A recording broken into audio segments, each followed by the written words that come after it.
There is this very specific fantasy that seems to grab people right around February. Oh, yeah, I know exactly what you mean. Right. You're sitting at your desk, it's gray outside, the heating bill just landed, and you just start scrolling through listings for villas in Phuket. The infinity pool, the Andaman Sea, the white linen curtains blowing in the breeze. It's not just a house at that point, it's an escape hatch. Exactly. It's a really powerful dream.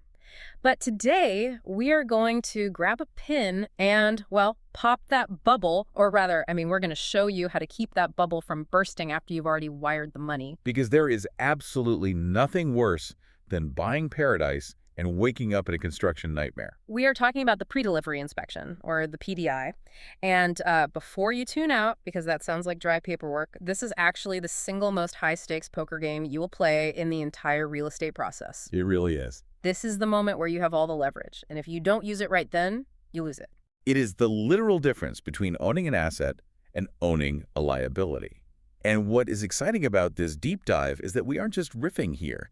We have a serious, highly detailed dossier today from Ocean Worldwide. Right, and context is key here. Ocean Worldwide isn't some algorithm just scraping internet listings. They are a luxury real estate agency that has been on the ground in Phuket since 2004. Which is a long time in that market. Yeah, they've seen the boom, they've seen the busts, and they've watched how building standards have evolved or, haven't evolved over 2 decades. Specifically, we're digging into the methodology of the director there, Sandra O'Neill.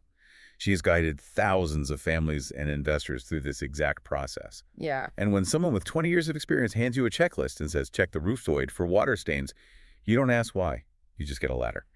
So the mission today is to turn you into a forensic investigator for your own future home. We are going to walk through the Ocean Worldwide PDI checklist, phase by phase. From the legal history of the dirt it sits on, to the communication protocols, the smart light bulbs in the ceiling. Let's start with phase 1. And interestingly, this phase happens before you even step foot onto the property. Ocean calls this defining the goal. Which sounds a bit philosophical, but it's actually purely financial. You have to look at the property through the lens of your intent. Right. Is this a lifestyle purchase where you are actually living there, or is it a pure investment? But does the inspection actually change based on that? A crack in the wall is a crack in the wall, right? You would think so, but the priority completely shifts. If you are living there, you are inspecting for soul and flow. You care deeply about privacy. You care if the neighbor's second-story window looks directly into your master bath. Oh, absolutely. You care if the sunset view is going to be blocked by a tree line that's going to grow 3 feet next year. It's like emotional ergonomics. You just want to know if the house feels good to be in. Exactly. But if you are an investor, you have to be much colder about it. You are inspecting for durability and your burn rate. Burn rate. That's a term I usually hear in tech startups, not vacation homes. It applies perfectly here, though. Ocean Worldwide emphasizes this heavily in their guide.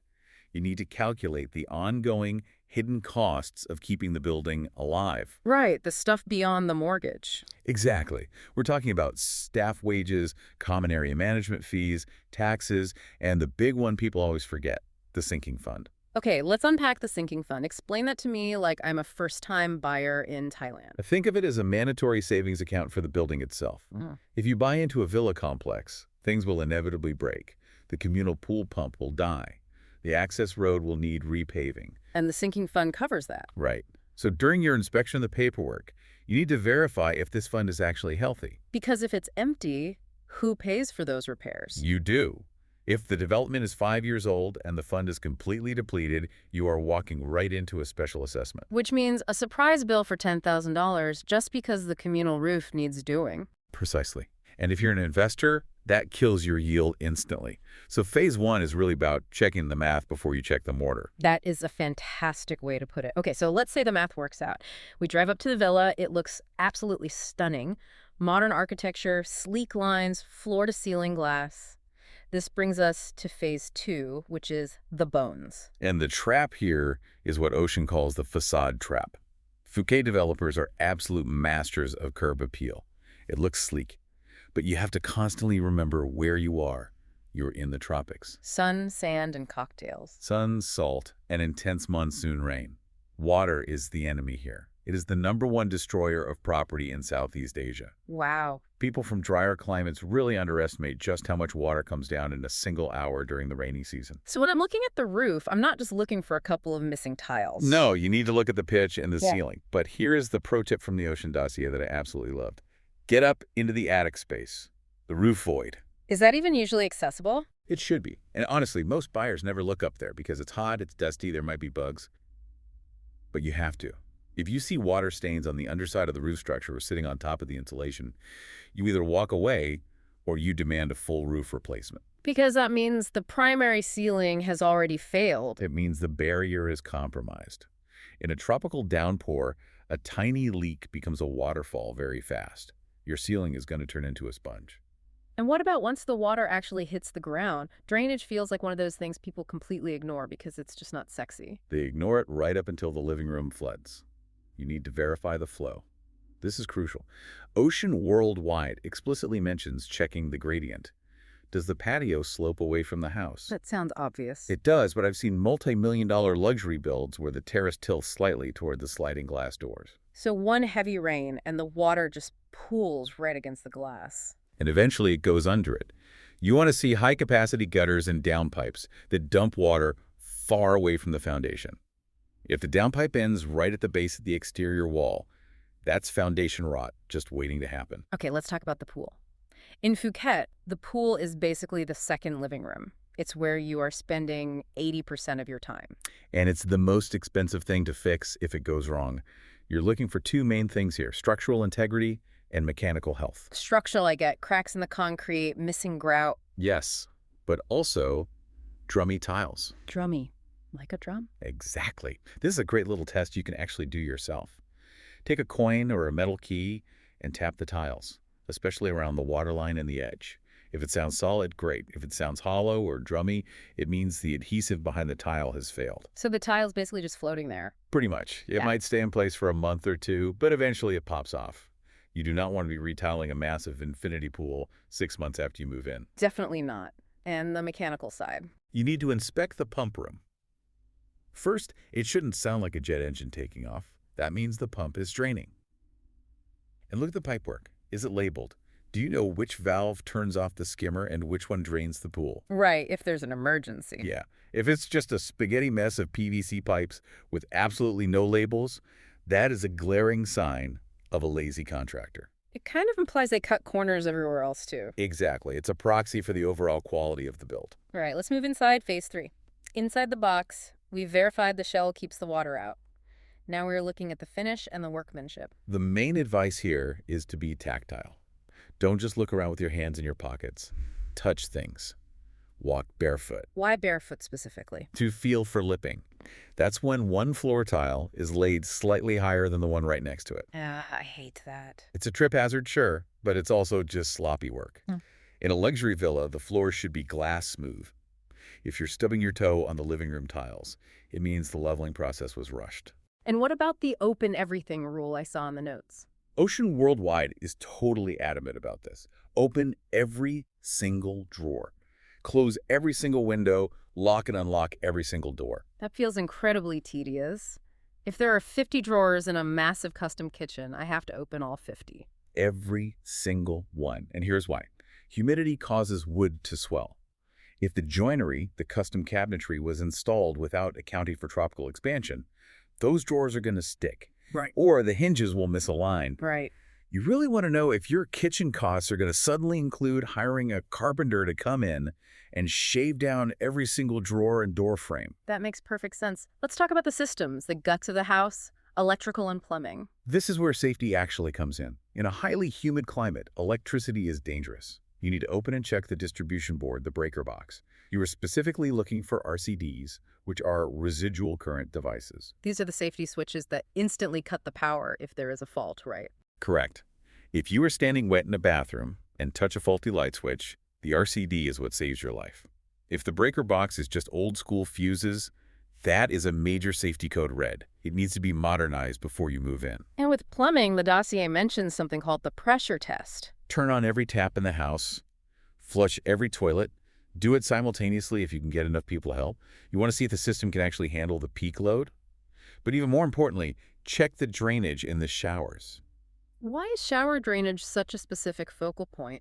because of the smell. Yeah. If the P-trap, which is that U-bend pipe under the drain, is poorly designed, or if the venting is bad, sewer gas can back up directly into the bathroom. Oh, wow. That's awful. If you smell even a hint of sewage during the inspection, that is a catastrophic plumbing failure deep in the walls. That is not a quick fix you can do in an afternoon. That's a rip out the wall and start over fix. That's a total deal breaker. You can't enjoy a luxury spa day in your master bath if the room smells like a swamp. Absolutely not. And while we are talking about systems, let's talk AC. Air conditioning is basically your life support system in Phuket. It's non-negotiable. You literally can't sleep without it. Exactly. So don't just check if the vent blows cold air. Go outside and listen to the outdoor compressors.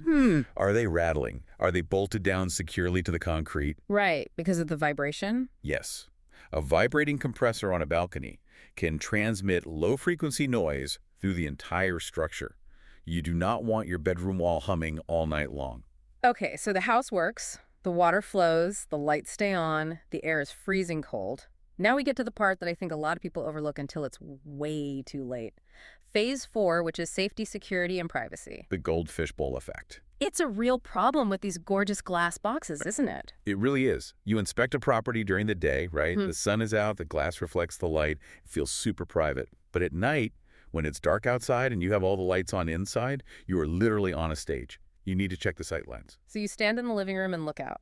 And you go outside and look in. Check the perimeter walls too. Ocean Worldwide highly suggests checking the wall height relative to the neighboring land, not just your land. If the neighbor builds a second floor next year, do they look right down into your pool? Good point. And what about active security? Things like alarms and cameras. This is honestly my favorite piece of advice from Sandra O'Neill's team. Trigger the alarm. Just set it off right then and there. Yes. Apologize later. You need to know, does it actually call a security company? Or does it just make a loud noise that the neighbors are going to ignore? It's the difference between security theater and actual security. Exactly. And check the camera feeds yourself, look at the monitor. Can you actually identify a face at the front gate? If the image is a blurry mess, it's completely useless for providing evidence if something happens. You need to know that the security isn't just a shiny sticker on the window. Now, I want to pivot to something that feels very relevant for 2026. Phase 5, which is future-proofing. And a big part of this is smart homes. This is where so many developers get lazy. They install a proprietary system, some flashy super home control 3000 tablet mounted on the wall. And it looks really cool during the walkthrough. It looks cool today. Yeah. But what happens in 3 years when that specific startup goes bankrupt? You have a totally bricked system. Exactly. The insights from Ocean Worldwide point to something very specific here. You need to verify that the house uses open protocols. We're getting a little nerdy here, but explain why this matters to the average luxury buyer. You want your system to run on open standards like Matter 1.3 or KNX Secure. These are essentially universal languages for smart devices. It means your light switches can talk to your Google Home, which can talk to your Samsung fridge, regardless of the brand. So you aren't permanently locked into one single ecosystem. Right. If a smart switch breaks in 5 years, you can buy any generic replacement that speaks Matter, and it just works. If you have a proprietary system, you might have to rip out and rewire the whole house just because one central panel died. So you should actually ask the developer for the architecture diagram of the smart home. Yes, absolutely. If they can't give you one, or if they just wave their hands and say, oh, it just works with an app on your phone, be very suspicious. You want the technical documentation. You want the firmware logs. This leads us naturally to the other side of future-proofing, which is less about tech and more about bureaucracy. The legal due diligence. The paperwork. This is where Ocean Worldwide's 20 years of on-the-ground experience really shows its value. Sandra O'Neill's team absolutely insists on a 50-year title search. 50 years? I mean, that seems kind of excessive. Why go back that far? Because land titles in Thailand can be incredibly complex. You have different grades of titles, like Norse or 3 Core or Chinook. Sometimes land was upgraded from agricultural use decades ago. And if that upgrade wasn't done perfectly by the book back in the 80s? You could have a massive dispute today. A neighbor, or even the forestry department, could claim the boundaries are wrong. Going back 50 years ensures there is a completely unbroken chain of ownership. No ghosts in the machine. It's like doing a deep background check on a new employee. but for a plot of dirt. And you're also checking for encumbrances. Which are what exactly? Mortgages, servitudes, liens. Is there a local bank that has a claim on this specific plot of land because the developer took out a construction loan? You need to ensure the title is perfectly clean before you transfer it to your name. Okay, so we have inspected the physical house, we've inspected the digital brain, we've inspected the legal history. Now comes the actual moment of truth. Phase 6, the handover. The finish line. But this is where people trip and fall. They get emotional, they get excited, they see the shiny keys hanging there. The developer says, just sign here and you can swim in the pool tonight. And that is the ultimate trap. You must not sign anything until the defect list is entirely cleared. This is what's often called the snag list. Yes, you, and ideally a professional inspector that you've hired, walk the site and list every single thing, the scratched floorboard, the leaky tap, the drummy tile. You document it all with photos and dates. And then what happens? You hand that comprehensive list to the developer and say, call me when this is done. This initiates the rectification period. And the golden rule here is all about the money, right? 100%. Do not make the final payment. Do not sign the final acceptance form under any circumstances. Because that signature is your only leverage. Once you sign and pay, you are relying entirely on their goodwill. And goodwill doesn't fix leaking roofs. Before you sign, you hold all the power. They desperately want their final payment. Use that financial tension to get the work done right. What about after you actually move in? Does the developer's responsibility just end the second you take the keys? No, it shouldn't. Ocean Worldwide highlights the importance of the defect liability, period. In Thailand, this is typically 1 to 2 years for the structure and the major systems. It's essentially a warranty. So if the roof starts leaking 3 months later during the monsoon, they have to come fix it. Theoretically, yes, but only if you have an airtight contract that spells this out clearly from the start. Again, the unglamorous paperwork saves the day. It really seems like the overarching theme of this whole deep dive is don't just trust your eyes, trust the data and the documentation. That's a very fair summary. We all get seduced by the amazing view. We get seduced by the tropical lifestyle. But fundamentally, the house is a machine. And like any machine, it needs to be stress tested before you rely on it. And frankly, for the sheer amount of money involved in buying a luxury villa, the cost of this level of due diligence is basically a rounding error. It's usually less than 1% of the purchase price to hire a real pro to do this for you. But skipping it can easily cost you 10 or 20% in disaster fix-ups later on. The return on investment for a good inspection is massive. So if we zoom out a bit, buying the dream is easy. Keeping the dream requires work. It requires deep diligence. The clean title deed, the proper drainage gradient, the open protocol on the smart home network, these aren't sexy features. You can't put a 50-year title search on your Instagram feed. But they are the exact things that let you sleep soundly at night. The boring stuff is the valuable stuff. Always. We covered a massive amount of ground today, and we really have to credit the source material here for the depth. Absolutely. This level of granular detail, specifically the localized knowledge about Phuket's unique climate and legal quirks, came directly from Ocean Worldwide. If you are serious about this, if you're actually looking to make a move to Phuket or invest there, you shouldn't be guessing your way through this. Sandra O'Neill and her team have been successfully navigating this maze since 2004. They've literally seen it all. You can find their complete guides and, of course, their actual property listings at oceanwwdp.com. That's oceanwww-p.com. That's oceanwww-p.com. Even if you're just window shopping from your desk right now, it's a brilliant place to start your research. But I just leave you with this one thought. While we all obsess over the aesthetics, the imported marble, and the infinity edges, the true luxury of a property isn't what you see. True luxury is the invisible electrons flowing safely through an RCD breaker and the centuries of clear legal history in the soil beneath you. A beautiful box that rots in the rain is a nightmare. A legally sound, structurally perfect machine is real freedom. Wow, that's a great perspective to end on. Just remember, when you look at those incredible pictures of the infinity pool, ask yourself where the overflow water actually goes. Always check the drainage. Thanks for listening to this deep dive. We'll catch you all next time.